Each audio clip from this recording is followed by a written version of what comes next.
What's up, guys? This is Heiss, and we're once again at the Colorado Railroad Museum here in Golden, Colorado today to answer a question that doesn't seem like it should be a question at all. What is a train? And spoilers, 491 isn't right now, at the very least, and it's not just because she's sitting in the shop without a tender. Let's talk about it.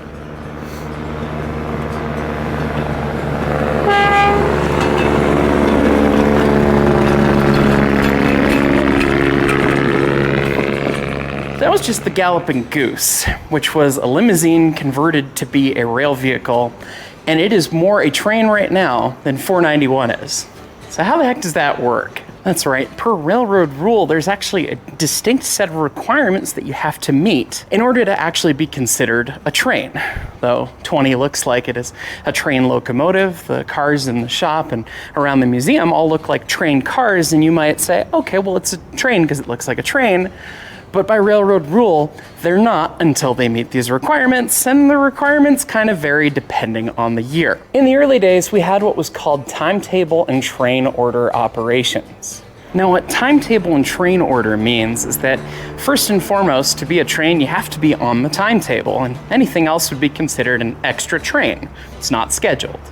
So your daily passenger train on a certain subdivision has a number, it's got scheduled time, everyone knows it's going to run on the railroad because that's the passenger train. It's daily scheduled the way that it is. One way to tell a specifically timetabled train is some railroads had extra denoting markers up top. You can see 20's got 20 marked in her headlight to tell you which engine she is, but some engines had train boards on them as well, and that would tell you what train number it is. If you ever saw a picture of a Southern Pacific Daylight, and rather than the locomotive number, it said 98 or 99, those were the train numbers for the timetabled morning or coast daylight, depending on the year. Any train that's not on the timetable is an extra train, and in the days before radio communications and the advanced technology we have now, it was really important for the people along the wayside to know what the heck train is this anyway. And the way that you would denote that extra train is either with a set of flags by day or with a set of class lamps by night. You could light up these two lights on either side of the headlight itself, and that would denote that this is an extra train. But you also need to have a set of marker lights on the rear of the train to signify the end. So 491's not technically a train right now because she's only got the one set of lights because, well, there's no tender on it at the moment. So the goose carrying flags means that it's running as an extra unscheduled train by day. It's got the flags out, lets everyone know, hey, I'm an unscheduled train. The important thing to understand with this is a lot of people tend to think, okay, well, a train is, the locomotive, a bunch of cars, and then a caboose. And again, depending on era, maybe you had a caboose or maybe you didn't, but that's not actually any part of the requirement. The requirement was just the two different sets of lamps. And so back here on the back of 20's tender, you can see we can store our marker lamps on the ladder here when we're not displaying them, but then you can mount them up high. And if you've got your class lamps and your marker lamps, just the locomotive and tender ends up being an extra train. So 2 white flags at the front, 2 white class lamps at the front, red flag at the rear, or the marker lights at the rear, and that's what denoted you as an extra train. And you could be that as just a locomotive, or you could be that with however many cars. The typical designation for an extra train was just extra and then the road number of whatever the road locomotive was. So the engine closest to the cars in the case of a double header. So you'll see things like this order board on the 4005. Extra 4005. It typically would run just by itself, and because it was a freight train, it usually wasn't a scheduled train. So most of the time, those boards would just say X 4005 for extra 4005. The other couple interesting things is that some class lamps have extra functionality, like these. These are Handlin class lamps, and one of them is actually a replica built by my friend Dusty. Shout out, he does a great job. I bet you can't tell which one it is. But these class lamps can actually rotate and also display a second color. They can display green rather than white.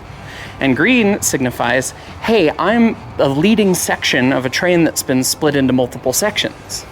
So if you had too many cars to run on your scheduled train or on your extra train, and one engine wasn't enough, you could put a second engine on it and ride on the same part of the timetable, same train order, and it would just work.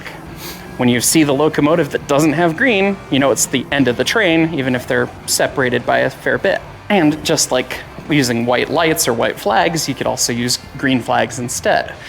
And you could have that extend on for as many locomotives and sections as you want, although more than 2 was not terribly common, but did happen. Most locomotives have a dedicated place to actually store their flag. Here we are in our GS20. Above the boiler in the back wall, that's where we store our flags. So by day, we can put those flags out. By night, we turn on the class lamps. For marker lights, of course, it always depends.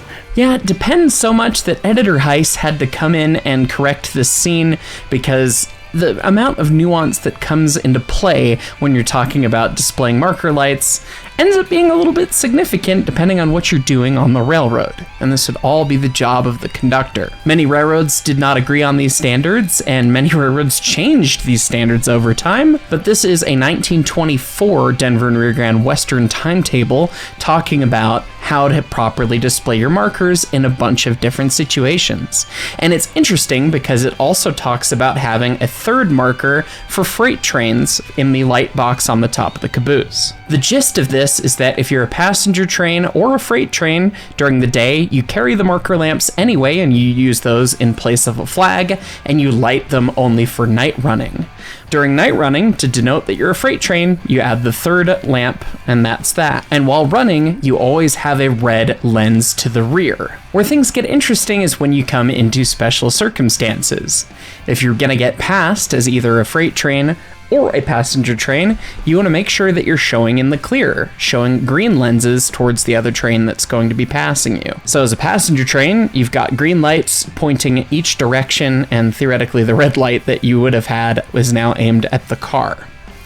The freight train does the same thing, but with green in the cupola towards the engine and red displaying to the rear of the train. This gets even a little bit more interesting when you're in a passing track and you're running against the current of traffic against other trains. So somebody's meeting you coming in the other direction. You need to display that green to that direction so that the train knows you're in the clear, that you've made it and stopped your journey, and that they're ready to come past you. So you show green on that side, and the other side you show red to the rear. And lastly, if you end up stopping on the main track, say you're stopping for a water stop, something like that, you add another red lamp on the rear so that you can see, in the case of the passenger train, the 2 red lenses on the rear that you already had from the markers, and the additional third to say, hey, I'm stopped. And in the case of the freight train, the 3 lamps you already had plus the 4th. You can see this coach, 284, has a bracket for a marker there and another bracket for a marker over there. But in some cases, in some early rules, pre-1920s on the narrow gauge, they would use a third marker only on freight trains, and that's what the little light box on the top of the caboose is for. With 3 lamps, you could denote which siding and what part of the railroad you might be in the clear on. You could display different lights to the rear to tell a passenger train, hey, I'm a freight train and I'm in the clear on the right track or on the left track. And that way, as they came up to the switch, they'd see in advance, okay, there's a freight train there and it's in the clear on the one side. That ended up being a fair bit of extra work, a fair bit of extra maintenance, more lamps, costly, and you know that the railroads love to cut costs because they're a business. And as such, eventually the freight trains also became 2 marker lamps, just like the passenger trains. Now, of course, these things all changed with different railroads. Different railroads had different styles and slightly different rules, particularly west to east. But this is broadly true for railroads in the west of the United States of America. And remember how I said it depended on era? You'd actually be surprised to learn just how late class lamps and marker lamps were in use. This is an SD40T-2 tunnel motor, Rio Grande number 5401, built by ES&D in 1980. And it still has class lamps. These class lamps can light up in white or green, as they did on the steam locomotives. They've been built into the car body rather than being removable lamps, and many big modern steam locomotives got similar treatment. But even in the 1980s, this was still something that was in use. But what about modern day?